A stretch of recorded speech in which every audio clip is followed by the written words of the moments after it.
Alors aujourd'hui, je vous propose de vous présenter la plateforme Place des marchés, qui est un outil IFIP, et plus précisément le volet data de la place des marchés, qui s'intitule Data des marchés.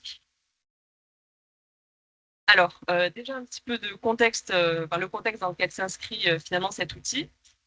Donc les données, qu'elles soient techniques ou économiques, sont au cœur de nombreux enjeux, comme on a pu le voir tout au long de ce space. Et en particulier, donc, les données économiques, c'est les données sur lesquelles on va plus s'intéresser aujourd'hui. Elles sont indispensables pour la filière et pour tous les acteurs de la filière, pour plusieurs raisons. Pour que les acteurs, d'une part, puissent être au fait de l'évolution des marchés et ainsi être capables de mieux anticiper, d'adapter un petit peu leur stratégie à la conjoncture, de faire également tout ce qui est veille concurrentielle, de suivre les performances techniques et économiques et la compétitivité des élevages, et aussi de construire finalement leur propre expertise à partir de ces données, et aussi de s'appuyer sur certaines d'entre elles comme de véritables références. Je pense particulièrement à certains indicateurs IFIP comme le prix d'aliment. Alors aujourd'hui, on a une multitude de données économiques et de nombreuses sources aussi, ce qui en soi est une très bonne chose, mais ça peut aussi poser certaines difficultés, déjà pour tout ce qui est accès à la donnée. Ensuite, pour le suivi des données dans le temps, donc finalement, il faut que les acteurs qui suivent certaines données eh bien, connaissent les dates de mise à jour, soit connaissent la fréquence de diffusion des données et prennent le temps finalement d'aller chercher les données. Aussi, un enjeu autour de l'exploitabilité des données. Donc finalement, sur les sources qu'on consulte, très généralement, on a des données qui sont des données brutes et qui ne sont pas forcément exploitables en l'état. Demande donc des premières opérations avant de pouvoir être utilisées et être analysées. Face à ce constat, l'IFIP a souhaité construire un outil qui lui permettrait de jouer le rôle d'intermédiaire entre ce pool de données et les acteurs de la filière, tout ça en répondant à un cahier des charges bien précis, donc déjà de réunir toutes ces données en une plateforme unique, d'assurer la fiabilité des sources et des données pour que les utilisateurs puissent les utiliser, rendre disponibles ces informations en temps réel et aussi faciliter la compréhension et l'appropriation de ces données par les utilisateurs, et ce via la rédaction d'analyses associées. Alors historiquement, vous avez peut-être connu les outils Baroport et Baromètre, qui étaient les deux premiers outils de diffusion autour de la donnée économique construits par les FIP. Alors Baromètre, qui était une interface numérique sur laquelle l'utilisateur pouvait visualiser un certain nombre de données économiques, le marché du porc, marché des matières premières, prix des pièces, toutes les données phares.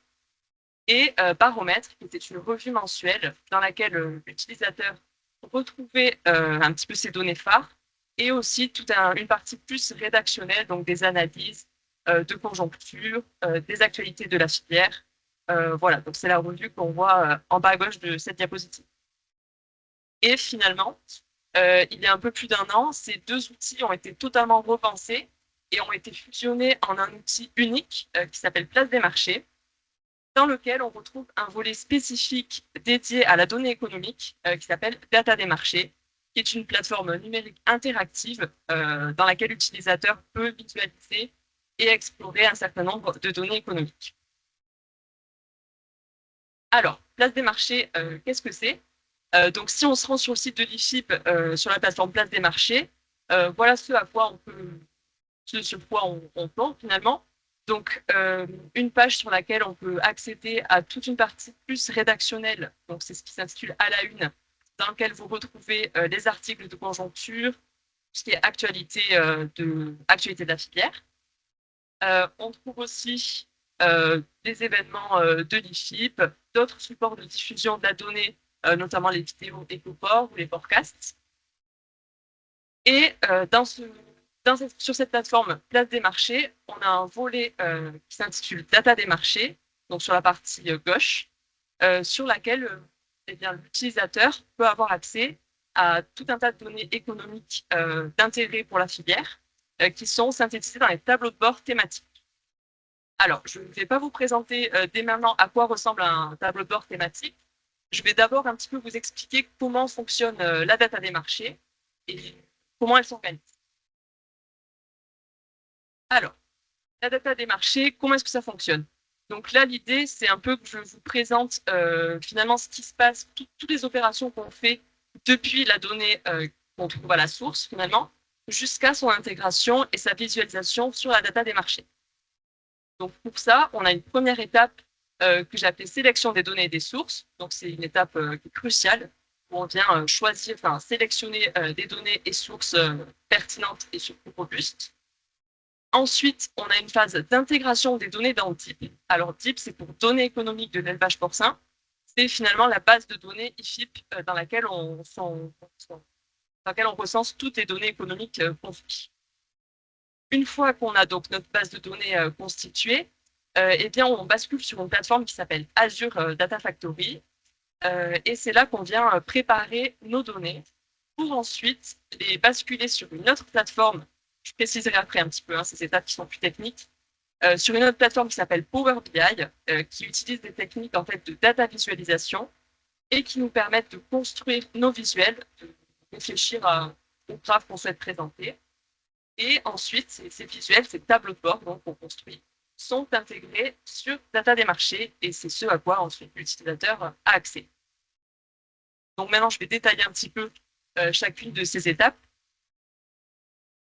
Alors, pour ce qui est de la première étape, donc la sélection des données et des sources, donc là, finalement, on s'appuie sur tout le travail qui est réalisé en interne au quotidien, avec eh bien, le travail de veille, de suivi des marchés, donc le marché du porc, le marché des matières premières, l'aval de la filière, la consommation, vraiment, voilà, ce travail de veille, finalement, qui nous a permis, au fil du temps, de construire un panel de sources qu'on a l'habitude aujourd'hui d'utiliser quotidiennement pour nos analyses.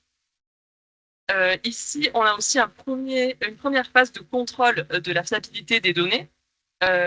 Donc, finalement, au quotidien, on suit les données et on peut parfois s'apercevoir de failles au niveau de certaines sources, ce qui peut nous amener à décider d'en écarter certaines et d'en trouver d'autres. Voilà, on a ce travail vraiment de surveillance des données et de nos sources. On établit aussi des règles communes. Alors, qu'est-ce que j'entends par règles communes? C'est finalement décider ensemble de comment est-ce qu'on considère les données, notamment je pense à la gestion des semaines, ce qui entre en compte lorsqu'on fait nos calculs de moyenne mensuelle, par exemple. Donc, bien se mettre d'accord sur comment sont effectués ces calculs, comment sont intégrées les données. Sur la gestion des unités aussi, puisque finalement, on vient récolter tout un tas de données qui sont très hétérogènes. Et l'enjeu, c'est bien de les mettre dans un système unique. Vient aussi tout le volet documentation des métadonnées. Alors, qu'est-ce que j'entends par documentation des métadonnées? Eh bien, c'est tout ce qui concerne finalement la description de la donnée, ce qui est primordial finalement pour mieux comprendre la donnée, pouvoir mieux l'utiliser et l'analyser. Donc là, on vient finalement décrire sa structure, la source, d'où vient cette donnée, est-ce qu'il s'agit d'une donnée calculée ou d'une donnée brute, la qualité de la donnée et aussi son accessibilité, quelles sont les conditions d'accès, quelles sont les conditions d'utilisation. Et très important, tout ce qui concerne la diffusion de la donnée, quand est-ce que cette donnée est mise à jour, quelle est la fréquence de diffusion, comment est-ce qu'on peut venir la collecter. Donc c'est tout ce qu'on documente. Et on a aussi tout un travail de réflexion autour de ces données et des indicateurs qu'on développe à l'IFIP, puisque l'idée en fait de la data des marchés, c'est pas forcément de mettre à disposition toutes les données économiques qu'on suit, mais de vraiment sélectionner des données et indicateurs qui nous semblent vraiment intéressantes pour nos utilisateurs et qui répondent au mieux à leurs besoins. Alors là, on va entrer dans les étapes un peu plus techniques. Donc, je ne vais pas trop entrer dans les détails, mais l'idée, c'est quand même que vous ayez un peu une idée de ce qui se passe, comment ça fonctionne. Donc, une fois que ces données et ces sources ont été sélectionnées, bien identifiées, on va les intégrer dans DIP, donc DIP qui est notre base de données économique de l'IFIP. Alors, pour ça, de façon générale, on a déjà une première phase où on récolte les données de façon manuelle ou automatique et qu'on vient inscrire dans des fichiers Excel. Puis, ces données sont ensuite envoyées depuis ces fichiers Excel dans notre base de données. Donc, à ce moment-là, en fait, on peut être amené à déjà réaliser des premières opérations et premiers traitements sur les données. C'est aussi le moment où parfois on est amené à calculer, où on calcule certains de nos indicateurs. C'est le cas par exemple de l'aliment EFIP, qui finalement est intégré dans notre base de données en tant que tel. Et à ce moment-là aussi, on a une seconde phase un petit peu de contrôle de l'intégrité de nos données. Ensuite, on bascule sur la plateforme Azure Data Factory. Alors, c'est là qu'on est vraiment dans la technique, mais dans les grandes lignes, en fait, Azure Data Factory, c'est une plateforme qui nous permet d'extraire, de traiter et de charger des données à grande échelle. Donc, c'est vraiment ce qu'il nous faut, puisque notre base de données type, c'est une base qui est très lourde et très importante. Et Azure fonctionne en pipeline. Alors là, on entre vraiment dans les termes techniques, mais en gros, l'idée d'Azure, c'est qu'elle vient regarder notre base de données, extraire des données qui nous intéressent, les traiter et finalement recréer des mini-bases de données qui seront ensuite plus facilement exploitables pour créer nos tableaux de bord. Donc en fait, on vient préparer des données pour qu'elles soient vraiment exploitables par la suite, de façon simplifiée et qu'on n'ait pas besoin de regarder l'entièreté de notre base de données à chaque fois. Et ensuite, vient la partie création des visuels sur Power BI. Donc voilà à quoi ressemble la partie visuelle de Power BI. Donc c'est là qu'on laisse place un petit peu à notre créativité, qu'on essaie de réfléchir aux méthodes, aux moyens les plus pertinents de représenter nos données. Quels sont les graphes qu'on va essayer de représenter, des tableaux, des graphes. C'est là qu'on va gérer aussi l'interactivité des graphes et aussi qu'on va décider des actions, des possibilités qu'on va donner à l'utilisateur. Par exemple, des actions du type sélection, désélection de courbes, la possibilité d'afficher des tables de données, d'extraire des données. Voilà, c'est vraiment là qu'on intègre ce type d'informations, qu'on décide des actions qu'on donne à l'utilisateur. Et une fois qu'on est satisfait de notre visuel, eh bien, on peut publier nos tableaux de bord sur Data des marchés. Et ça se fait de façon instantanée. Alors, un tableau de bord, à quoi ça ressemble? Ça ressemble à ça. Donc, actuellement, sur la Data des marchés, on a 5 tableaux de bord disponibles, plus un tableau de bord qui s'appelle chiffre clé et qui présente des données un peu multisectorielles. Donc, on a le tableau de bord prix des porcs, celui que j'ai présenté ici, le tableau de bord alimentation animale, marge et coût, bilan production, prix des pièces et prix à la consommation. Donc là, j'ai pris l'exemple du tableau de bord prix des porcs et comme vous pouvez le voir, on a différents onglets. On a l'onglet comparaison internationale, prix des porcelets, prix des coches. Donc voilà finalement à quoi ressemble un tableau de bord avec différentes représentations graphiques qui nous semblaient les plus pertinentes pour les données considérées. Ici, sur ce tableau de bord, on voit que l'utilisateur a la possibilité de sélectionner différentes références de prix, de sélectionner aussi des dates, des pays. Donc là, on ne le voit pas ici parce qu'il ne s'agit pas d'une animation, mais l'utilisateur a aussi la possibilité de sélectionner, désélectionner des courbes. Si on reste sur le même tableau de bord prix des ports, mais sur le volet comparaison internationale, là aussi, on voit que l'utilisateur a plusieurs possibilités, c'est la sélection des unités notamment et des dates.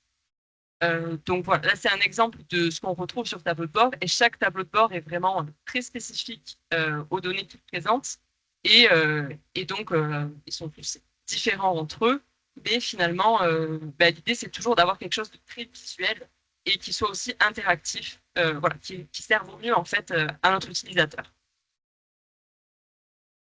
Alors la data des marchés, c'est une plateforme qui se veut être évolutive et au service de l'utilisateur. Alors, comme je le disais juste avant, un gros avantage avec l'utilisation de la plateforme Power BI, eh bien, c'est cette mise en ligne instantanée de nos tableaux de bord. C'est-à-dire si on a une modification à faire, eh bien, elle sera visible instantanément en ligne. Donc ça, c'est vraiment très intéressant. Ça nous offre beaucoup de flexibilité et de souplesse vis-à-vis de nos tableaux de bord.